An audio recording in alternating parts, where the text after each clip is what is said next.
चंपत राय, अनिल मिश्रा, गोपाल राव 3 दिन के अंदर अयोध्या छोड़ के चले नहीं जाए और या तो जेल इनको भेजा जाए।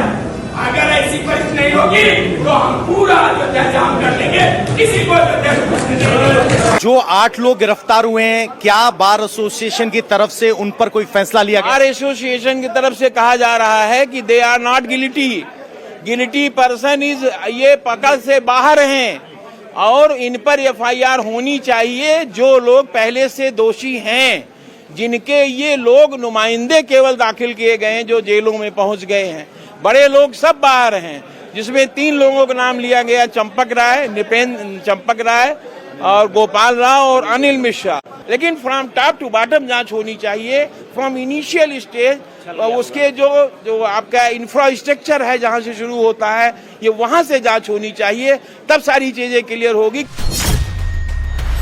यानी इतना तो तय है कि इस बार कोई बच नहीं पाएगा। दूध का दूध, पानी का पानी होकर रहेगा। बड़ी से बड़ी मछली को भी बख्शा नहीं जाएगा और 8 आरोपियों के अलावा बाकी बचे छोटे से छोटे प्यादों को भी धर दबोचा जाएगा।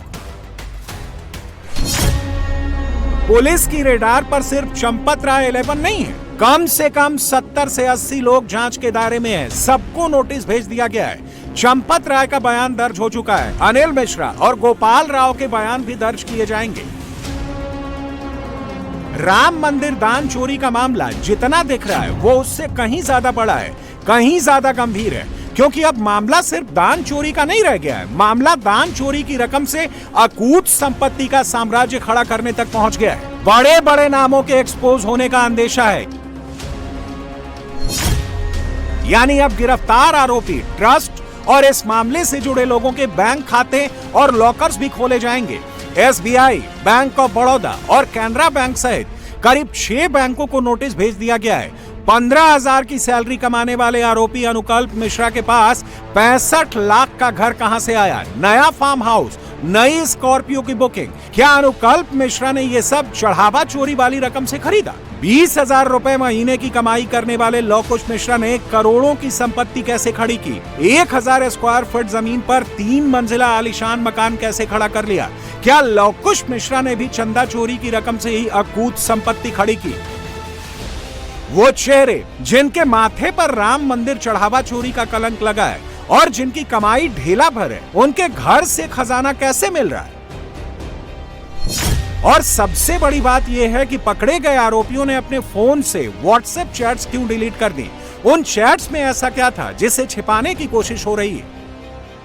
उत्तर प्रदेश की पुलिस को योगी का ऑर्डर क्लियर है। इस पूरे मामले की तह तक जाओ, जो कोई भी जहां कहीं भी छिपाओ, सबको घसीटकर जेल पहुंचाओ।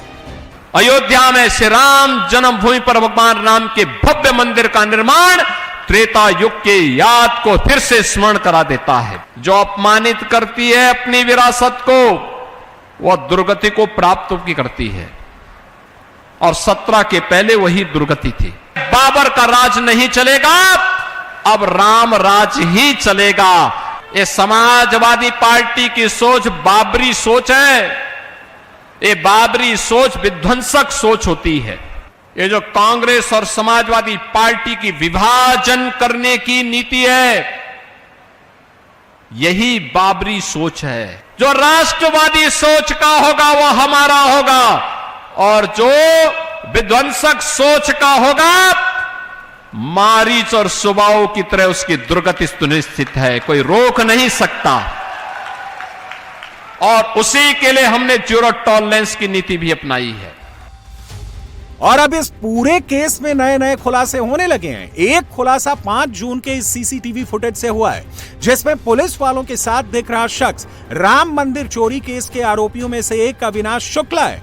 24 सेकंड का CCTV फुटेज 5 जून 2026 की रात 8:13 का है। फुटेज में पुलिसकर्मी और बैंक कर्मचारी अविनाश शुक्ला को हिरासत में लेकर सफेद रंग की कार की ओर ले जाते हुए दिखाई दे रहे हैं। वीडियो में अविनाश के हाथ में एक काला बैग भी नजर आता है। सूत्रों का दावा है कि इसी बैग में बरामद नकदी रखी गई थी। सूत्रों के मुताबिक मंदिर से चढ़ावे में कथित चोरी की जानकारी मिलने के बाद पुलिस ने अविनाश शुक्ला के पास से करीब 5 लाख रुपए बरामद किए थे। सीसीटीवी फुटेज में साफ दिखाई देता है कि पुलिस आरोपी को पकड़कर सफेद गाड़ी में बैठा रही है, जबकि उसके हाथ में काला बैग मौजूद है।